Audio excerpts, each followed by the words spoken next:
Welcome everybody to another edition of WCW 2004 here in TEW 2020. And yeah, it's been a little while since I've done a video, and bluntly, life got a hold of me. And yeah, just, stuff happened. Nothing, you know, too exciting or too weird. Just, life got a little busy. Then other stuff popped up along the way.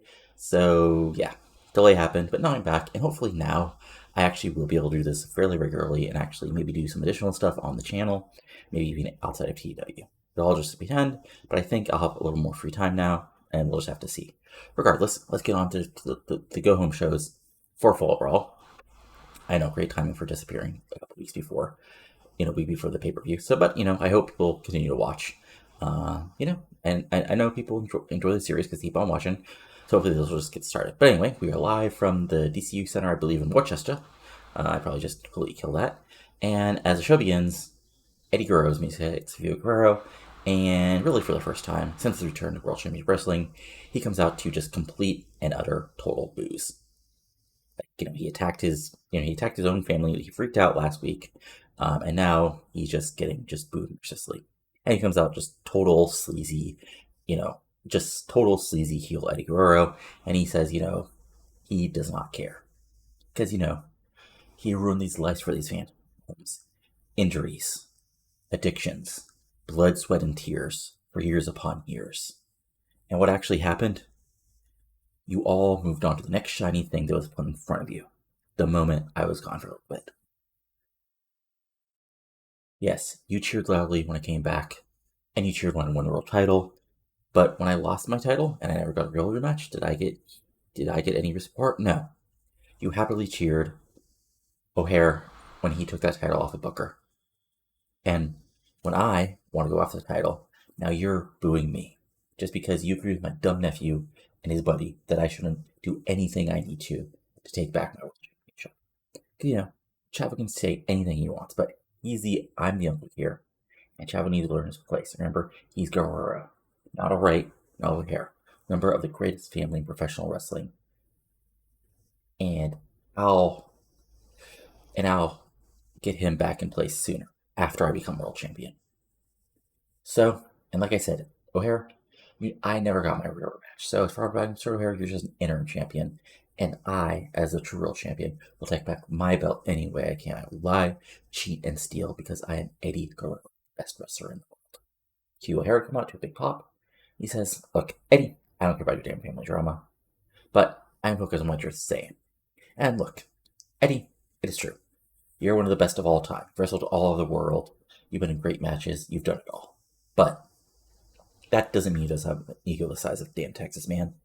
Look, we're on totally separate paths in our career. I'll admit that right at the break. But I fought and clawed my way to the top just like you did with my own skills. And I'm proud to be world champion for these fans right now. I just sort of last list. Look, SA, you want to compare your way you got to the top compared to me? I was wrestling for pennies in Mexico.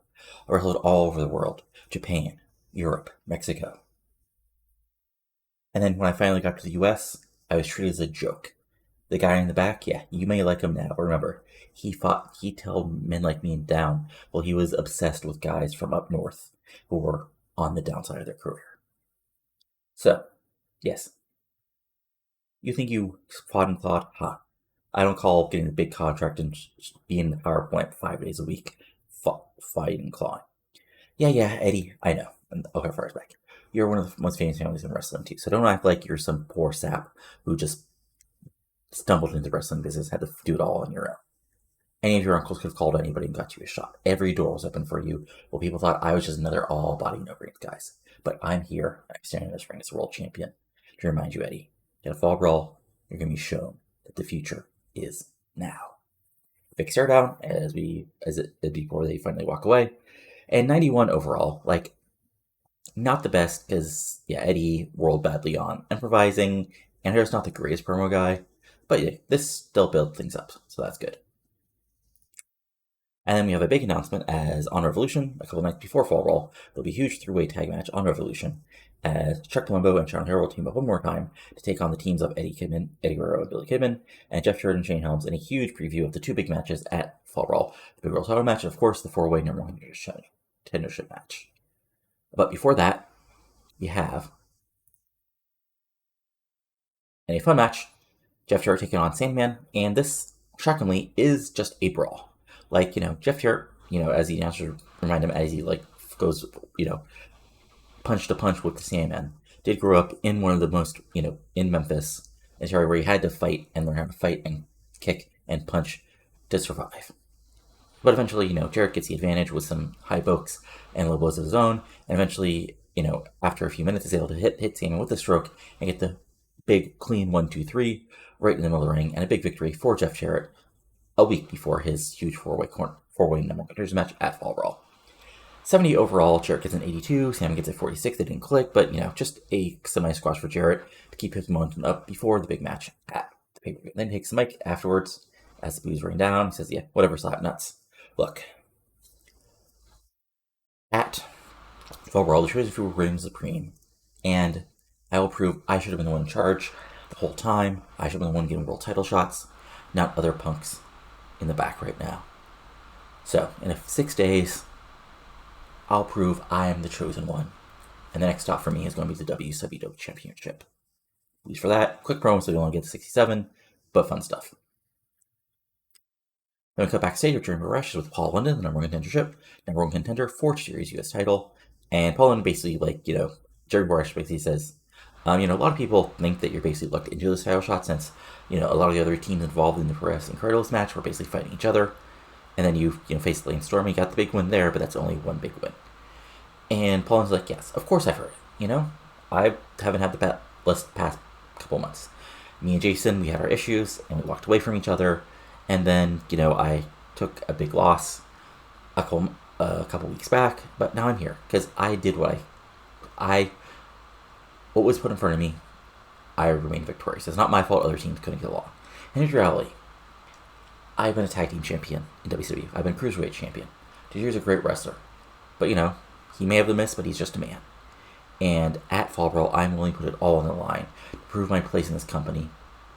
And in just 6 days, you'll just see how far I'll go to become United States champion. Decent promo, 63. Paul London's not the best guy on the stick, but still decent promo. And then we come back from commercial with backstage area with the triumvirate backstage, which this gets a little promo, gets an 82. As, Kidman says, 6 more days before I rise to the top and finally am the right shot. And yes, there's people in that match who think they deserve a shot more than me. But that's nothing, because I'm was the greatest cruiserweight of my era, and in 6 days, I'll rise to the top and earn my shot at the World Heavyweight Championship. And, Awesome just in back for nothing. And then, Kim's like, look, Mike. Mike's like, what? Look, we're fine with you working with Booker tonight because, Ray and RVD, 2 SOBs who deserve a beating. And, Ray Jr. got involved in our business, and I'm fine with you taking him out. But remember, you're a member of the Triumvirate. You're not Booker's buddy. And Mike's awesome. Like, yes, of course. I know, look. We band together because we all have common enemies. And we all have common backgrounds.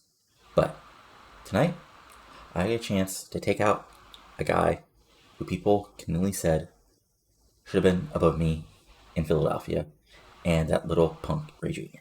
But I'm a member of the Triumvirate. Nothing more, nothing less. And Kim's like, that's great, but remember, when you refocus what's on board, that's rising to the top together.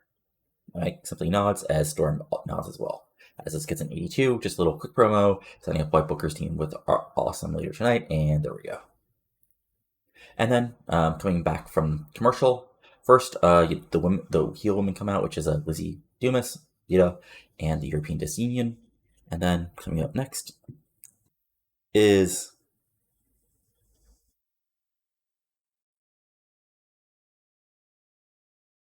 and then some rock song comes out, begins as Tricia takes Mike and says, a lot of people have been asking who's going to be our 5th member of the team for War Games.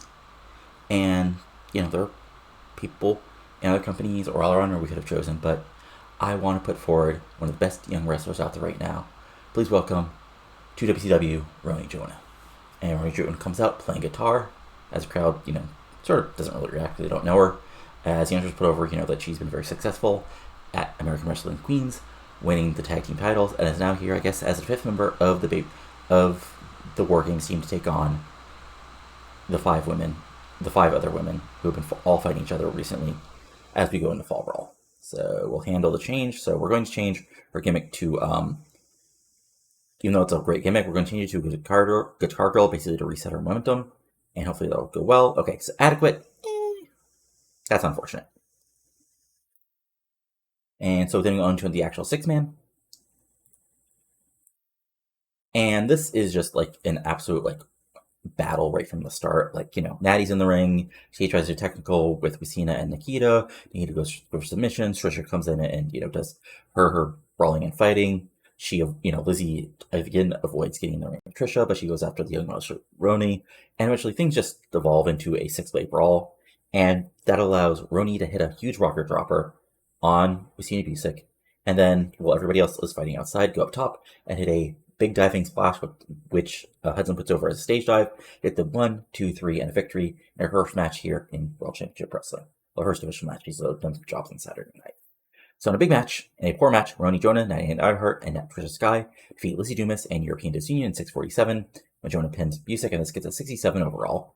Solid stuff. Trisha gets a 75, Natty gets a 35, Roni Jonah gets a 32. Because again, they aren't over at all. Nikita gets a 56, Lizzie gets a 68, and Lucina Busick gets a 47. And post-match, of course, everybody involved in the War Games match comes out, and it's just an absolute brawl, as the announcers put over, that at Fall Brawl will be the first women's War Games match in history, and one of these teams will come out the victor and have a huge boost of momentum to their careers here in World Championship Wrestling. Gets a 59, because again, these guys aren't super over. It was a fighting angle, but still, need to build things up, and we're really setting things up for the pay-per-view.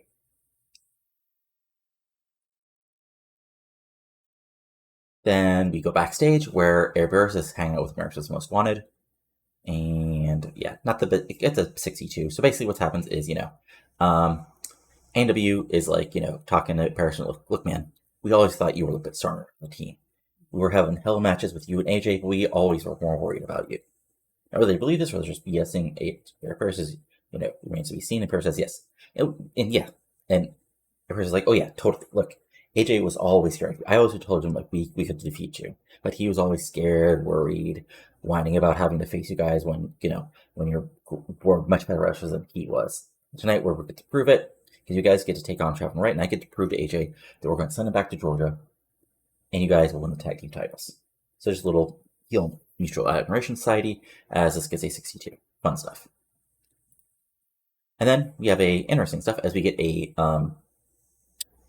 video which starts out with which the voiceover says, "I was the first Black world champion." And then we get videos of Ron Simmons' career in WCW, his Florida State stuff, flashes like All American on a newspaper, Simmons hitting power slams, power slam Vader win the title. And then, we get interview clips of an older Ron Simmons, obviously saying, he's been away for a while, but he's got to be back in WCW, where he had his most success in his career. He can brawl, he can fight, and he's ready to take on anybody, young, old, anybody on this roster, to prove that he belongs here. Because you're going to find out when I'm in that ring, you don't step to Ron Simmons. 63 decent little stuff, and yeah, I signed Simmons. I basically kind of forgot to debut him, but now he's back and adequate.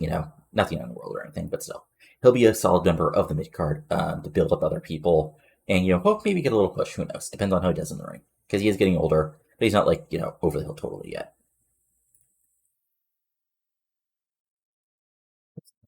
Oh, okay, that took a second, Kagan. And then for the match setup last week, where basically, as we figured out, Hardy, Sable, and, Noble have continued their attack on Hardy, and now Hardy has wanted this match against Ebony Sable, to basically get a little bit before his huge match with Jamie Noble at the pay-per-view. And from the start, Ebony Sable just throws around Hardy.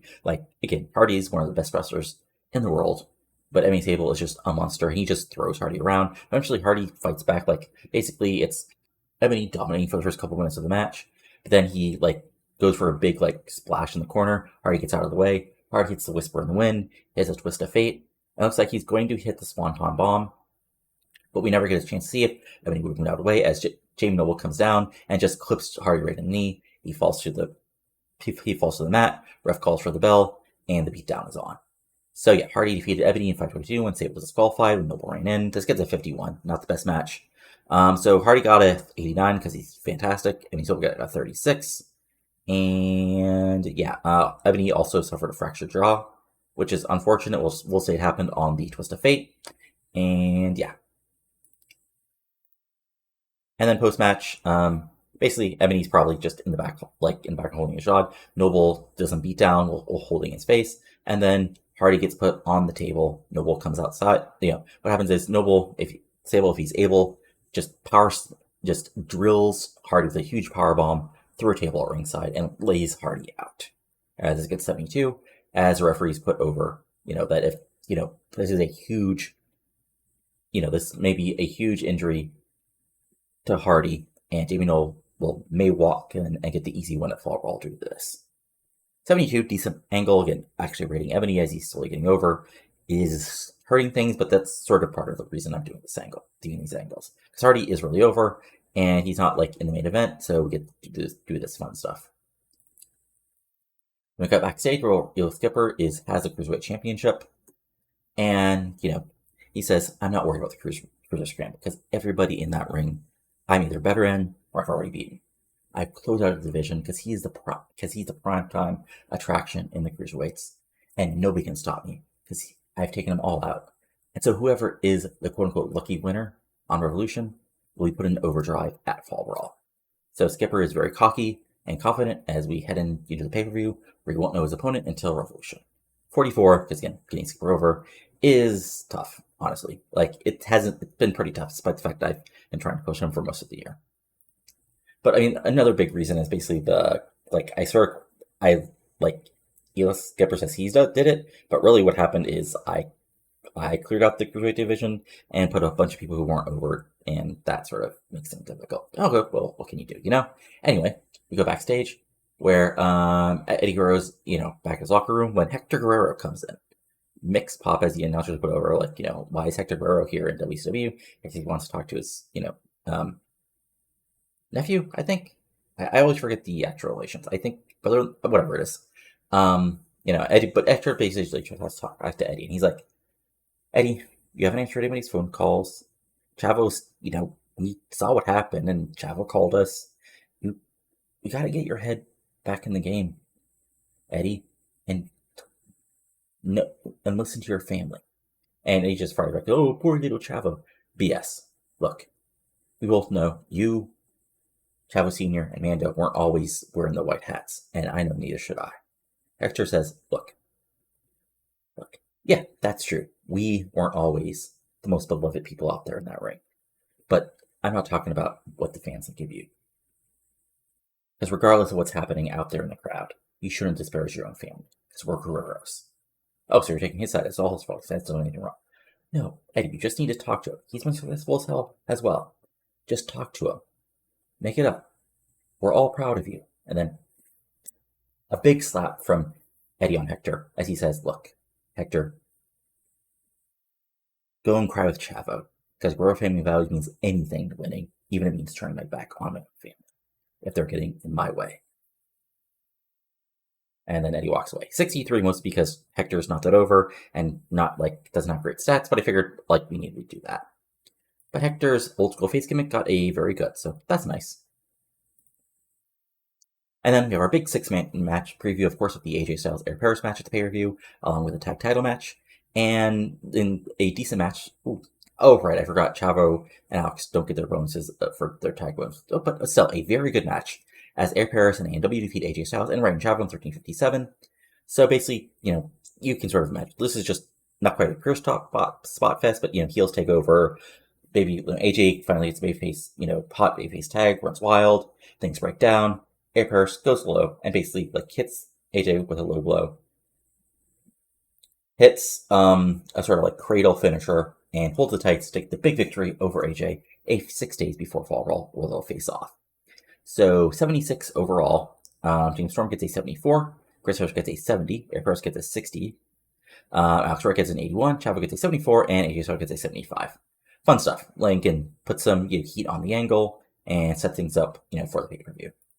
And of course, the heels celebrate with Chris and Storm making belt motions as we go to commercial, as this gets a 64. And then we go backstage where the Roman Legion are actually backstage with a bunch of local women strippers, indie wrestlers, whoever, in togas, like feeding Romeo and Swinger grapes as Toro is, in his Roman gear, and he says, "Tonight is a celebration for the Roman Empire, a true victory, and a bacchanal of our glorious victory over Sting to prove that the Empire is stronger than ever, and an icon has been dispatched. That scorpion has been crushed under the heel of the chariots of the Roman Legion, and he was just the first of many who will fall to us as we crush all of our opponents and rule over World Championship Wrestling with it as our empire." And then, Toro gets fed a grape by some random, hot woman and looks very cocky as he does so. 70, which is actually pretty good. Like, again, Toro's slowly getting over. Imagine you push somebody and he finally gets over. And then we go backstage where Jeremy Borash is with WCW Women's World Champion Joni Lawler, and she says, it's funny. I've seen Gail Kim's training, and yeah, she's doing a lot. Because she knows she has to do a lot because after months and months of thinking she was in charge, I wrecked her. I've proven she was nothing. And look, Gail, you can train all you want, but innate superiority and pure talent will crush you at Fall Brawl, because I've decided it's my time to reign. For all I want, Gail, and there's nothing you or any other woman in this division can do about it. Solid promo for Joni as we move on to the pay-per-view, with a big rematch for Gail Kim, as she might, she's really trained hard to try to not fall in the same way she fell to Joni when she took the title off of her. Let me move forward to our main event of the evening. Oh no, first we have basically Ray and RV basically doing, cool baby faces backstage, fist bump. RV says, "Let's go out and do this." Ray says, "Right with you, brother," as they walk to the ring. As this gets 69, and then we go to the actual match, which gets ooh.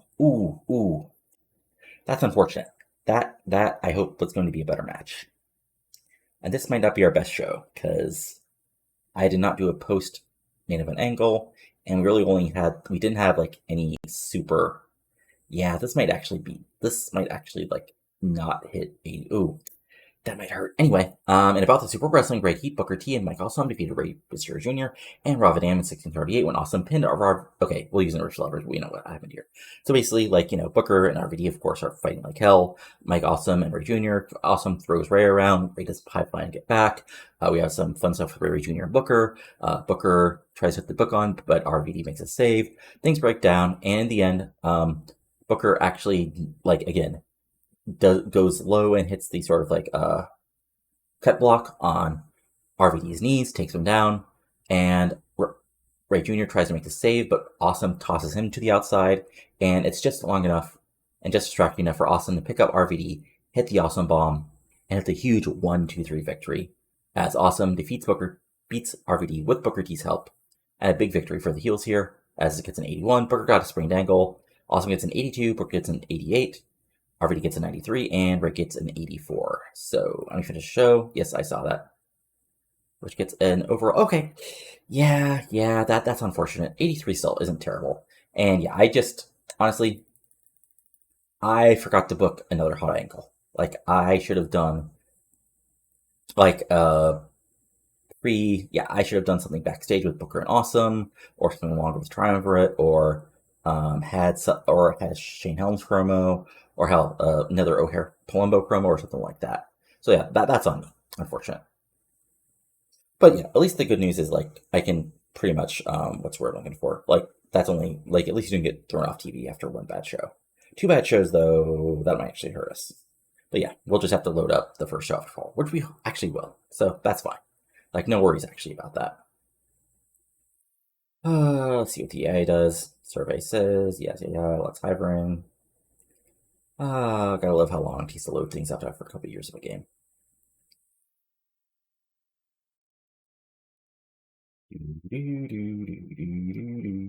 Alright, so there we go. Auto saving. Alright, yeah, I know. Oh, okay. Oh, I guess we did. Okay, that's interesting. I thought we would have. Okay. Eddie thinks Roman Cole's going to be a star. Okay, that's fine. I didn't do. Okay.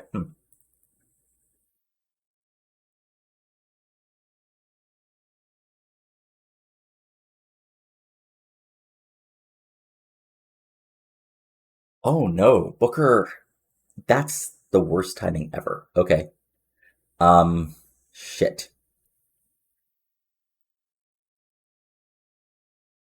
Well, let's look at what Raw did. Okay, so Leviathan beat Shelton Benjamin. Benoit defeated Dinsmore. Michaels defeated Matt Classic. Vampire defeated Steven Richards. Steiner, Jericho, and Edge defeated Rikishi, Saturn, Al Snow in 92. Kane and Val Venus. Okay, that's team defeated Scott Hall. DDP in 85. Billy Gunn defeated Christian Randy Orton. Okay, that's interesting. In 100. Okay, Billy Gunn was in a 100 match. Billy Gunn. I gotta love this game. And then Triple H and Brock defeated Big Show and Undertaker in 99. Of course they did. Interesting. And see, Independent Wrestling, Jody Fleisch, yeah, all those people. But yeah, CML is also selling everything. I might have to go in and figure out, like, do some back end things to make sure they're okay. Because they should not be, like, this worse off. Because it's CML. They do, like, yeah, I don't know. I'll have to double check the way they've been booking things. Because I'm not sure what's going on with them. Actually, let me just check that out real quick. CML. Okay. Oh, that's. Oh, shit. Wow. Okay, so why are they losing so much money? Okay, so let me just go back to July. Okay, so they're making 60,000 ticket. I mean, ticket sales are doing okay. Sponsors, merch, show costs. Yeah, okay, so they shouldn't have to. That's interesting.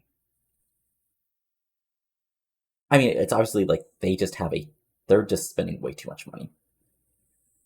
That's I might have to do something on the back end here just so. Yeah, let me just see here. Yeah, they were already in Mexico, so they shouldn't have. I mean, if they own it, they shouldn't have to. Yeah, I am really. That is odd that they had to. Yeah, I might have to do some back end stuff to fix that maybe at the end of the month because that is weird. Sorry, I just got totally distracted by it. Anyway, so yeah, let's look at the medical real quick. So Booker, ooh, 6. So okay, Tuesday, Wednesday, Thursday, Fridays. Yep, okay. Fuck. Well, that's too bad. Okay, I'm gonna have to figure out something for the pay-per-view. Because yeah, Booker's he's not gonna be able to work, so huh. Okay, that'll be an interesting angle for Revolution, I guess. I'll have to figure something out. That sort of kills. I mean, I guess we know what our main event of Nitro is going to be. Shit. Well, okay. Anyway, well, I think about this and try to figure it out. I'll be back in just a moment with Revolution. All right, it's now time for Revolution, and the show starts with Booker T coming out in a wheelchair along with Charmel, to lots of boos from the crowd. And Booker takes mic says, "It's really unfortunate that I won't be able to beat RVD's ass at Fall Brawl and prove Sucka that I am the true man in this company and I deserve to be at the top. But unfortunately, my queen will have to give me convalescence until I am ready to compete again." Of course, that brings RVD out to a big pop from the crowd. He's basically like, "This is BS. Like, bro, if you don't want to fight me, man, then just admit you can't. You don't think you can defeat me again. That you got lucky when you were world champion, and I was an ultimate title." Bishop Booker says, "No, I could have easily defeated you, Sucka, but I am truly injured, and there's nothing you can do about it except go home and have a nice Sunday off." Eric Bischoff coming out and says, "Rob, I'm sorry, but the injury is legitimate. Doctors won't let him wrestle on Sunday, so there's nothing you and I can do to. But what I will promise is, Rob, is you will have a match at Fall Brawl. You will not have the night off, and it will be suitable. You'll have a suitable replacement that I'll announce later tonight." And Dam says, "You better, Bischoff." And then he goes to Booker. when you're ready, when your queen is done helping you get better, it's just too bad because I'm going to put you right back on the shelf, man. Verse says, well, we'll see about that, sucker. And then it gets rolled away. 98, really good stuff. And yeah, obviously should have had something with about that on my last show, and it would have been better. But 98, really good start to the show. And then we have our Cruiser Scramble match next. And this is just a stupid, 8 minutes of just all out high spots. So we got Blitzkrieg, we got Cash, Teddy Hart, Simply Johnny Divine, Tank Toland, Yang, Romeo Lavernus from the Roman Legion, and Princess Say on the ring. And they all, quick spots all over the ring. But in the end, Blitzkrieg hits a wild 630, 450 splash to the outside on people. Cash tries to be the bully weight, but, gets thrown around. Divine tries to, cheat and win. Toland looks impressive, throwing people around suplexes. But in the end, what happens is Teddy Hart is able to hit Simply Johnny Divine with the open heart surgery, which I still have to look up, after a bunch of big spots, and gets a 1, 2, 3 to become number one contender for the Cruiserweight title at Fall Brawl. So, good match, 60. Honestly, if you notice, I put some, guys from the tag division in this match to get more over. But yeah, Teddy Hart earns a shot. This gets 60 overall. So, Blitzkrieg had 48, Cash had a 71. Teddy Hart had a 62, Simply Johnny Divine had a 59, Tank Toland had a 45, Yang had a 50, Romeo had a 39, and Prince Jose had a 47, so not bad. And then post-match, of course, Teddy Hart and Natty celebrate to the cheers of the crowd, which gets a 48, and yes, for Fall Brawl, even this won't help with the actual, heat of the show. So putting it in here, you got Teddy Hart versus Elo Skipper for the Cruiserweight Championship. And so this gets a 48 as we move forward. And then we go backstage where Eric Bischoff finds Jamie Noble backstage and he says, Jamie, I bet you think you're funny, man. Look, I get it.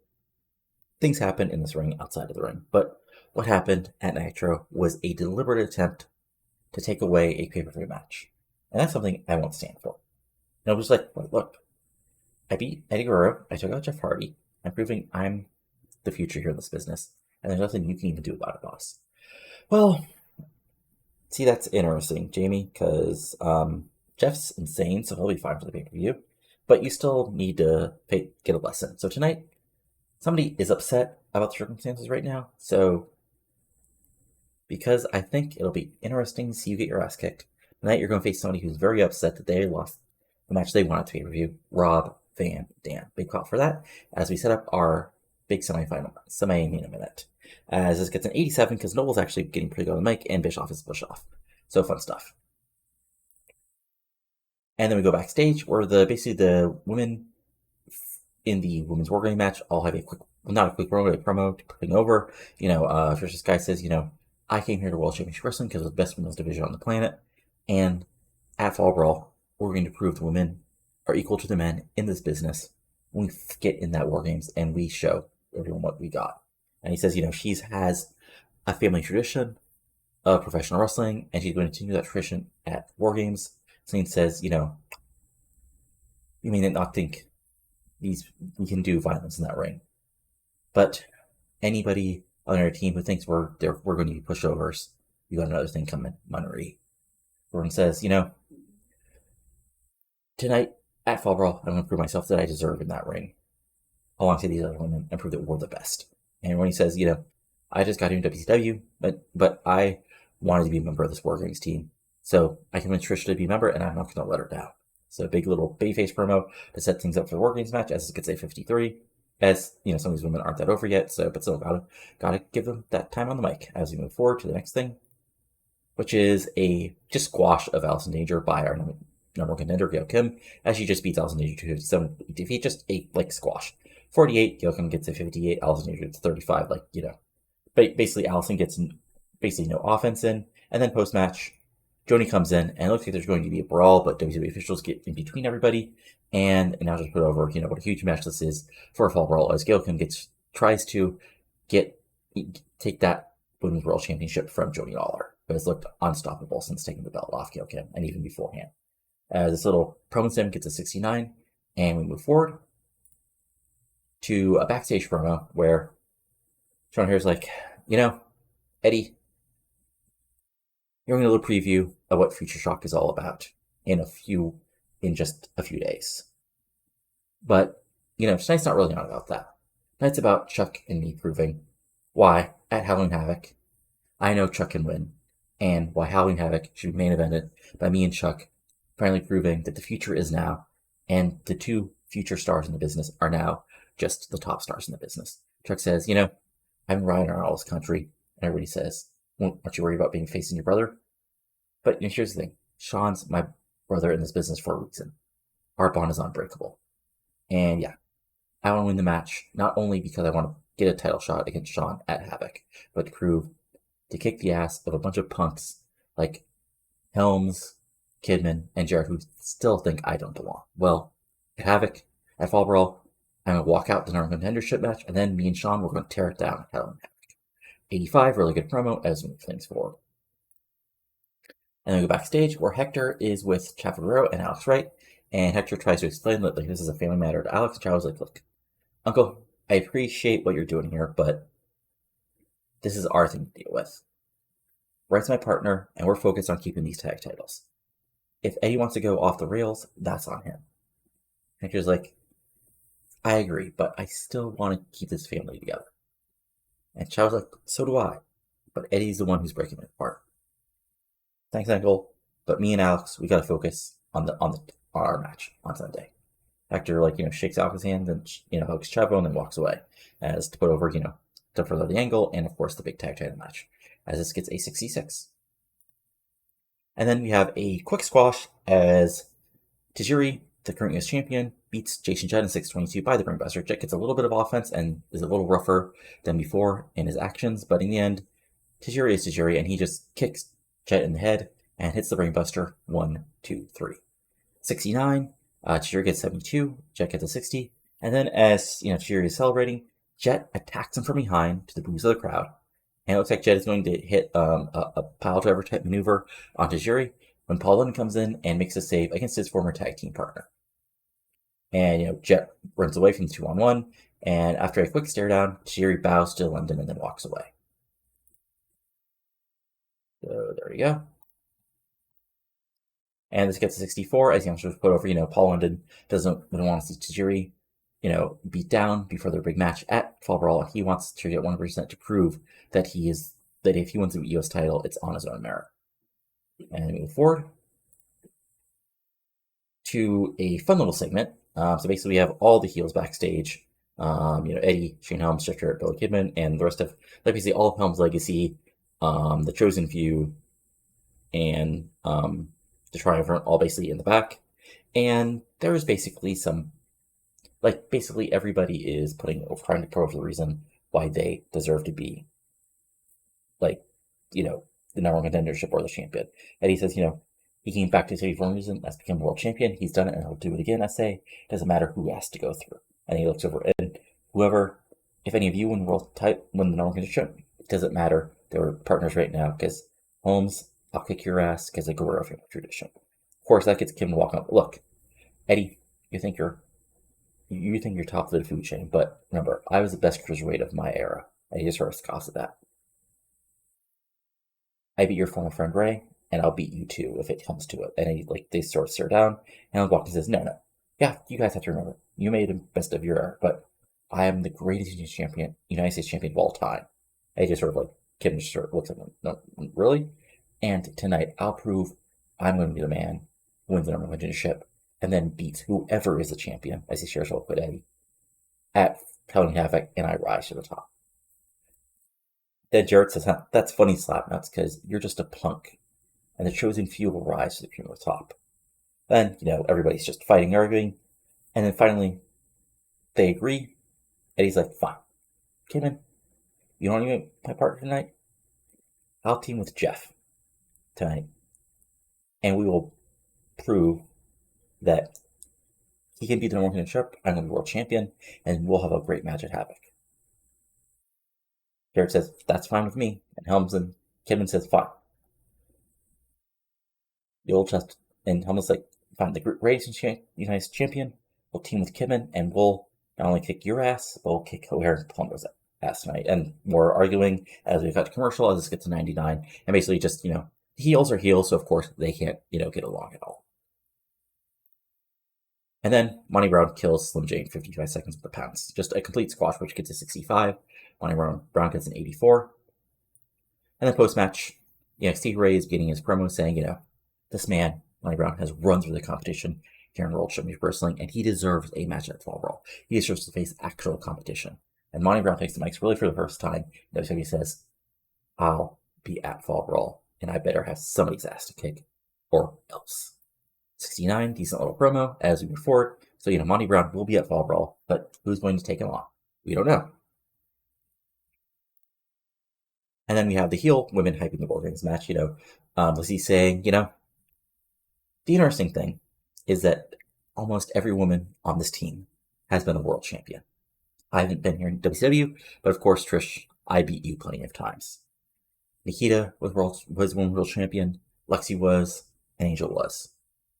Meanwhile, you've got a bunch of kids and people who couldn't cut the mustard until you saved them here. So, War Games isn't going to be a match, it's going to be a slaughter. Angel Foxcop comes and says, I'm the shining star of World Championship Wrestling, and when I'm not fielding Hollywood offers, I'm ready to prove, along with Lizzie and everybody else on this team, that you girls aren't even on our level. Lexi's, cuts and says, tonight, after War Games, it'll prove why we're together and why you blonde bimbos are just a dime a dozen. Then Nikita Bolt says, ice is in my veins, and I will tap one of you women out at Fall Brawl, because there'll be nowhere for you to run and nowhere for you to hide in that cage. You have to submit or surrender. 59, decent. Again, not bad promos from these guys building up the Women's War Game match. And then, in a bout of Super Wrestling and Break Heat, Raw Van Dam defeats Jamie Noble in 11:49 by pinfall with 5-star Spark Flash. This gets an 82, not an 80 new. Solid back and forth match, like it's sort of what you expect between RVD, Jamie Noble in the early 2000s. Lots of spots, chops, dives, big flying moves, but RVD's out the Van Daminator. He's probably hits a quick drop kick on Ebony Sable, knocking him into the ringside barrier.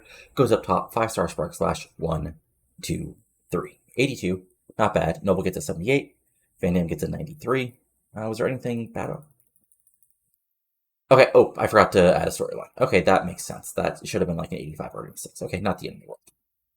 And then post-match, Rob Van Dam is celebrating when Jonathan Toro's music, and he comes out with the rest of the Roman Legion. And Toro says, a true military tactician knows when to take advantage of an opening. And tonight was that opening. You see, I had nothing for Fall Brawl, even though I defeated an icon in Sting. But Booker's injury is an opportunity for the Roman Legion, for the empire that's being built. So Van Dam, you were a great warrior in the battles of Extreme, but you never faced true gladiatorial combat, and that is what we have to at Fall Brawl, as you're just another stepping stone on my rise to greatness. Van Dam's like, did you used to be a mob member, man? Bro, I'll take you on.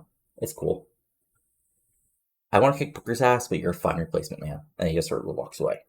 And he's sort of amused by the whole gladiator, the whole Roman Empire get up. So yeah. Again, backstage stuff. Basically, I didn't want to do a complete, match would be an obvious squash, even though, Toro's obviously a step below. But the other idea was Lance Storm, but they've already had a match a while back, and plus that would be just a plain good match on the card for the sake of a good match on the card. Well, this at least, Toro is trying to step up and take on Rob Van Dam, so there you go. And that gets to 78, so decent stuff, especially as Toro's still getting over, but RVD is still RVD.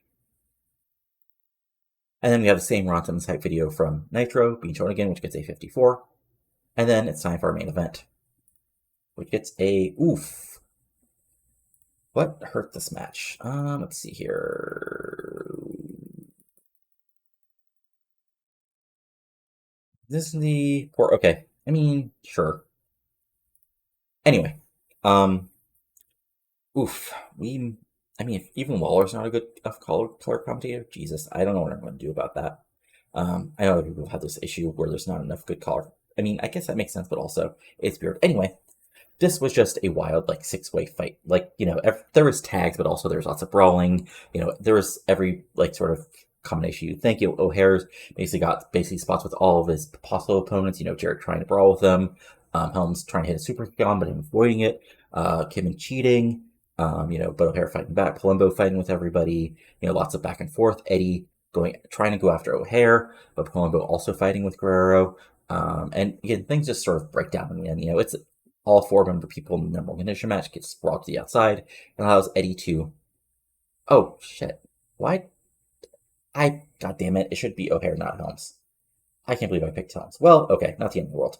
What actually happens here is Eddy grabs the WCW championship, wallops Shawn in the back of the head with it, goes up top, hits a frog splash, and gets the pinfall with the, putting his foot on the ropes just for another cheating heel bit. As he lies, Cheating Steel gets a big victory over Shawn O'Hare just a couple days before Fall Brawl. As this gets an 84, Jarrett gets an 89, Guerrero gets a 90, Plump gets an 87, O'Hare gets an 88, Kidman gets an 87, and Helms gets an 85. So yeah, this should have been a lot better, but unfortunately, the color commentator really hurt us, and lack of experience for the lineup.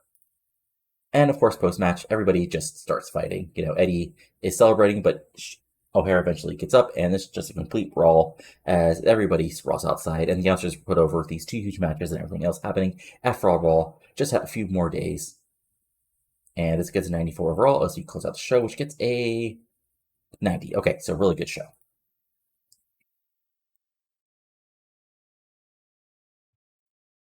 There we go. Oh, no, he's a guy.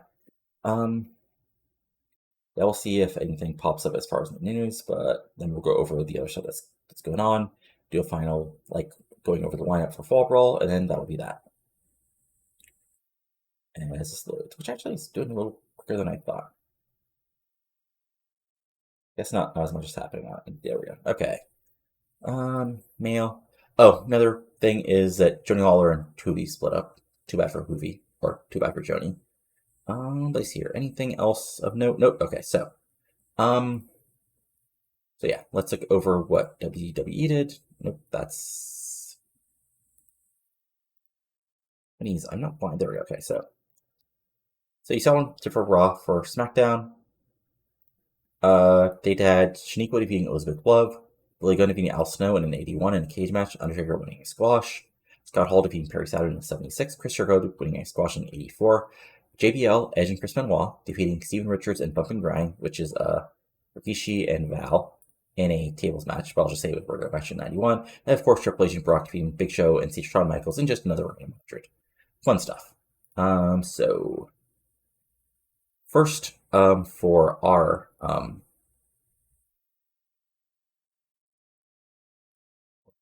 dev.